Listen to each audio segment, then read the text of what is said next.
Indian piece এই 2-4 গাড়ি দিয়ে আমাদের থামার পাবে মানে 1200 ভাড়া ছাড়া নিষ্পন্ন নাববে না 100-150 গাড়ি মাল আসা লাগবে তাছাড়া তাহলে কি আমরা একটু থামবো ওই তো 95 92 93 90 রেট আছে।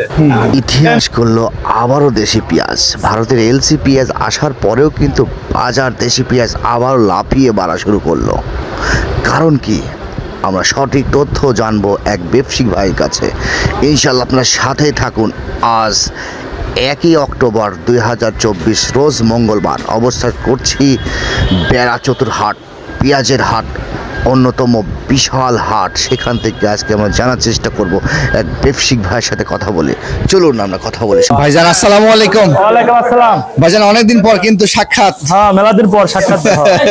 ব্যবসা বাণিজ্য পিজের বাজার থেকে কমে না, যাই কিনি খালি বেশি 2-1 বেশি হয়, কমতে পারছে না। এই কতদিন 3800 কতদিন 39 4000 এই বাজারটা প্রায় 2 মাস চলতেছে এইভাবেই এই একই দেখা যাচ্ছে। কাল একটু কম দাম কিনা আছে, আজকে বেশি দাম দেখি না। এই বিষয়ে কাল বেশি পারি 105 বেশি তার লাভ হবে।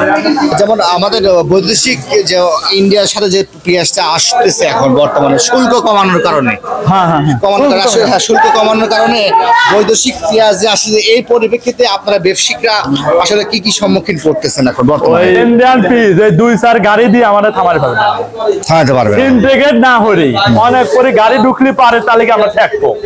তা 2-4 5-10 গাড়ি 20 গাড়ি মাল আমার ঠেকতে লাগবে। কমায় কি কি লাভ হলো আপনাদের দেশের? ওই তো 95 92 93 90 রেট আছে ইন্ডিয়ান পিসের রেট।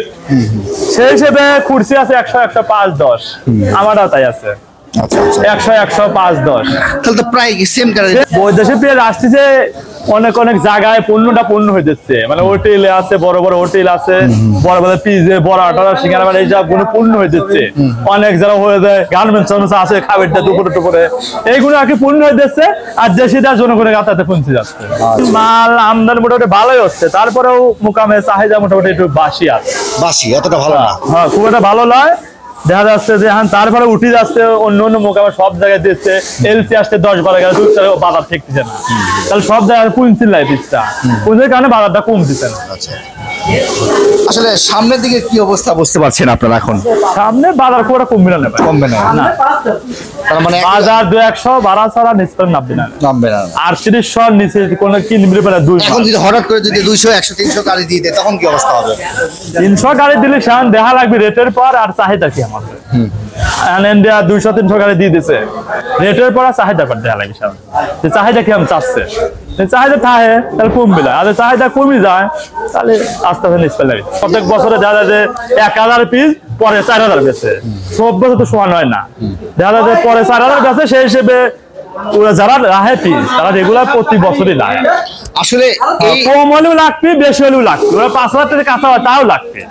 হ্যাঁ যারা লাহে তারা বাজার যে লাস্টে 1000 বেচতে পারবে এই মত করে হয় তারা, তাদের টাকাটা মতামত হিসেবে মানে ভালোই লাগছে, খারাপও লাগছে না।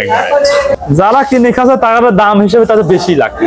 তারা পিস ধরো 70-80 টাকা কেজি কিনলে পারে, তাদের লাভ। পিস কেনাতে 100-110 টাকা কেজি কিনতে পারে। তাহলে এই হিসাবে বৈদেশিক পেঁয়াজ তো বাংলাদেশ সম্পূর্ণভাবে দিতে পারছে না।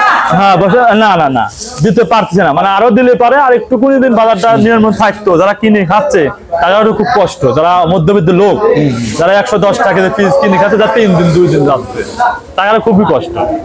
1 কেজি পিসের দাম 100-110, 1 কেজি রসুন কিনলে 200-250। এক কথায় আমরা চাই সবাই বাঁচুক, কৃষকও বাঁচুক, জনগণও বাঁচুক, সবাই বাঁচুক, ব্যাপারী বাঁচুক, সবাই বাঁচুক। আচ্ছা দাদা ভাই, আপনাকে অনেক ধন্যবাদ। আপনার মূল্যবান সময় আমাকে দিয়েছেন, চালচিত্র টিভিকে দিয়েছেন। ভালো থাকবেন, সুস্থ থাকবেন এবং আপনার সুস্বাস্থ্য দীর্ঘ কামনা করি। আবার দেখা অন্য। আল্লাহ হাফেজ। ঠিক আছে।